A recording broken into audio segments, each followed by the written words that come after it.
रावण भले ही एक राक्षस कुल का राजा था, परंतु उसके समान दूसरा कोई नहीं था। वह बहुत बलशाली और महापराक्रमी योद्धा था। साथ ही वो भगवान शिव का परम भक्त, वेदों का ज्ञाता और महापंडित कहलाता था।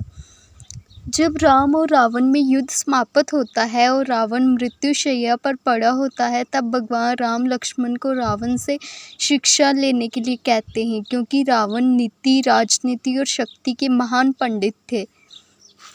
रावण लक्ष्मण को ज्ञान देते हुए कहते हैं कि किसी भी शुभ कार्य को जितना जल्दी हो सके कर लेना चाहिए, वही अशुभ कार्य को जितना हो सके टालने का प्रयास करना चाहिए।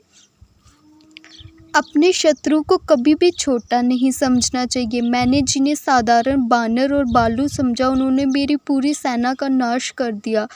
मुझे ब्रह्मा जी से वरदान मिला था कि मानव और बानर के अतिरिक्त मुझे और कोई नहीं मार सकता, लेकिन फिर भी मैंने इन्हें तुच्छ समझा। यही मेरी सबसे बड़ी भूल थी। मनुष्य में अपने शत्रु और मित्र के बीच पहचान करने की समझ होनी चाहिए।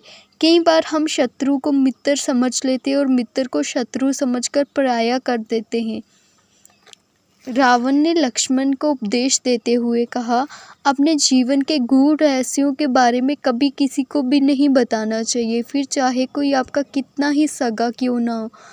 क्योंकि विभीषण जब लंका में था तो मैंने उसे बाई समझकर अपने जीवन के गूढ़ रहस्य बताए थे, और जब वह श्री राम की शरण में आया तो मेरे ही सर्वनाश का कारण बन गया।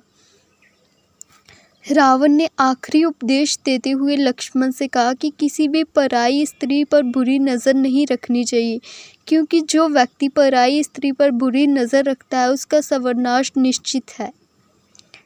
वीडियो देखने के लिए आप सभी का धन्यवाद। आप सभी का समय शुभ रहे।